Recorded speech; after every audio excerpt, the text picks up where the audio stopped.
Hey cats, it's EDDBUD here. Today I'm looking at the increasing width we're finding in the midsoles of current running shoes. That's right, it's the return of the shoe files.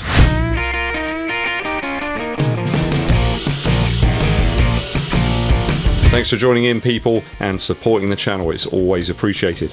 Hit that subscribe button and the bell below for notifications. Also give this video a thumbs up, like, and share it with your running buddies. The truth is out there. Way back in 2019, I think it was probably December of then, I picked up an early release pair of the Nike React Infinity Run. That was a shoe that Nike suggested would help runners to reduce or avoid injuries completely.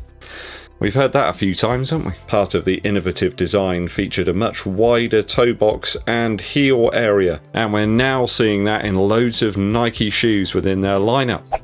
The Zoom Fly 5, the Tempo Next Percent, and the Invincible Run. All of those feature that much wider midfoot and heel surface area. They've also got like a rocker type style where you've got that bend at the forefoot and the heel. I think it's probably most prominent on this shoe. Whenever I hold it up to the camera, it always looks like it slants away at the rear of the shoe. Can you see that?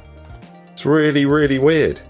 And that whole thing is extremely pronounced in the Starship Enterprise of running shoes, the ALPHAFLY and Next Percent 2. Why did they start doing all of this?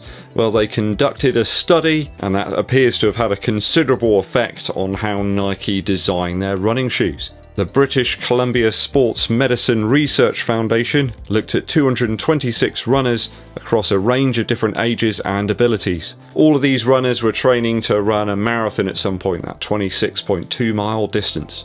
I know there's some other numbers after that, but you catch my drift. I think they split all of these runners into two different groups. They gave one group a pair of the Structure 22 and the other group they gave pairs of the Infinity Run Flyknit. Now, already this seems really weird to me. Why would you give neutral or just range of runners a stability shoe to wear? Surely that's going to cause them perhaps to get some more injuries. They're going to be forced to run in a certain way with that shoe. Doesn't ring true to me. That seems really odd. The research they conducted showed that the runners utilising the Infinity Run Flyknit had a 52% lower injury rate than the other group. In 2020, another study using the Infinity React 1 and 2 and the Invincible Run all showed very similar statistics. So for years and years and years, everybody thought that people needed perhaps a stability element in shoes to help certain people run. It appears that that may have been hogwash, and actually you don't need that at all. Perhaps you should just run the way that your body wants you to run. So all of these shoes feature that specific wider midfoot area,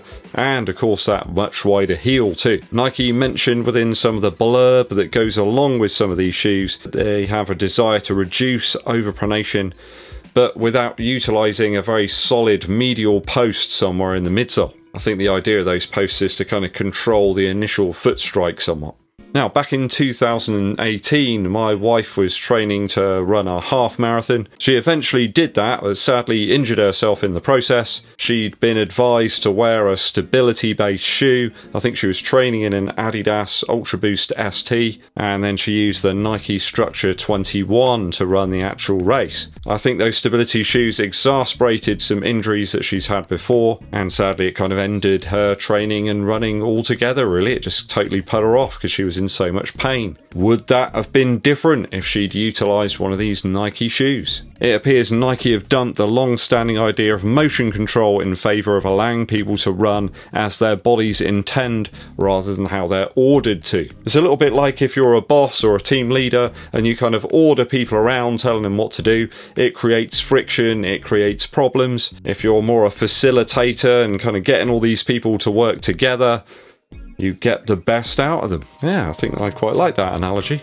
When I first saw the Zoom Fly 5 and the ALPHAFLY Next Percent 2, it really struck me just how close these shoes mimic the original profile that we saw in the Infinity Run Flyknit. It's absolutely that same ethos and idea in these brand new shoes. So what are my experiences of utilising these shoes in a training and racing environment? Does this new approach to design actually work, or is it just a load of marketing bump?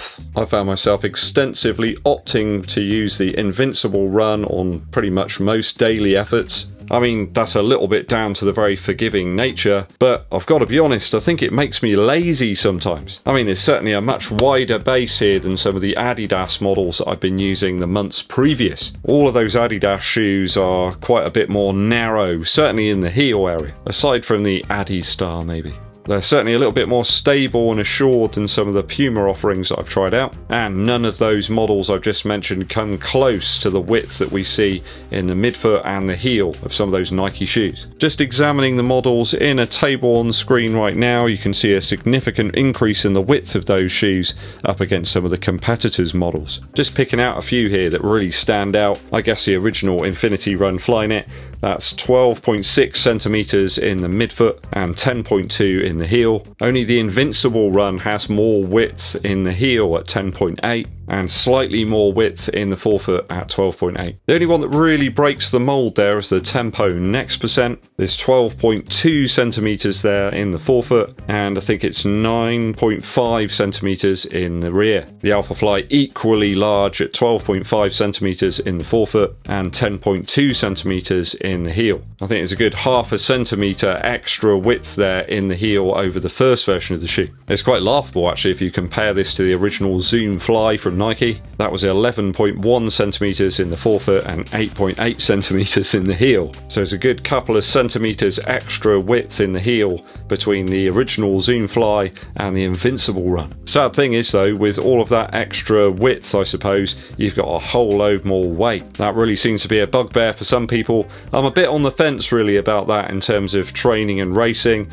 Kind of matters to me racing, but for training I'm not really too fussed. Just to add a couple of other models in there, we got one from ADIDAS, the ADIOS 6, 11.2 in the forefoot and 8 centimeters in the heel, and the PUMA DEVIATE NITRO Elite, the same 11.2 centimeters in the forefoot, and there's a little bit extra heel width there, 8.7. So you can see how different these things are. Nike are certainly going all in with this ethos of extra width. There is one make that actually come quite close to this, or at least one model, and that is the Energy X from Reebok. 11.6 centimeters in the midfoot and about 10 centimeters in the rear. So Reebok kind of getting on board with that whole extra width ethos. Interesting to see Saucony as well pointing towards that a little bit with the new Tempest. It's actually quite an interesting shoe. I didn't realise it had that Power Run PB foam in there. There's some sort of frame that holds it all together. Certainly looks to be gaining a little bit of extra width. Adidas, aside from the Adios Pro 3, are sticking to the very narrow heels on most of their shoes. If you've got the Takumi Sen 8 or perhaps the Adios Pro 2, you'll know what I'm talking about. Have I benefited from using any of these Nike shoes within my training? Well, I mean, I'm not injured, and I haven't been injured, touch wood, for some time now, so that's good. I've guided myself back from injury when I had the nasty old virus earlier on this year. That affected my chest and my fitness quite a bit, but I have been using those shoes quite extensively to get back. I've had zero issues and very few troubles, so may that long be the case. And I feel healthy, and if the shoes are helping me to sustain that, then that's great. But then again, I had very few issues running in more narrow shoes in the past, so is it making any difference at all? I would love to hear what you guys have got to say about this very interesting issue. Please chime in the comments and tell me about your experiences, perhaps running in more narrow shoes or some of these more weighty and widthy shoes. Is that a word, widthy? It is now. You know what I mean. Let me know your thoughts and opinions down in the comments. A musical interlude for you. I've been listening to The Touch of Leonard Nimoy. Album cover alone is worth checking out, guys. It really is quite something. Leonard Nimoy sort of stood there reaching out for a leaf. It's absolutely fantastic. I love the first track, I Search for Tomorrow. There's something about the beautiful, pristine production here. The strings are warm and they sort of usher you in like a maitre d'. And I really like the tone of Leonard Nimoy's voice. It's just wholesome, like a freshly baked loaf of bread. Some real subtlety to some of these songs. You'd think, oh, Leonard Nimoy album is going to be, you know, a bit of a throwaway one, but it's nothing of the sort. Beautiful song Cycles is track 4 on this one.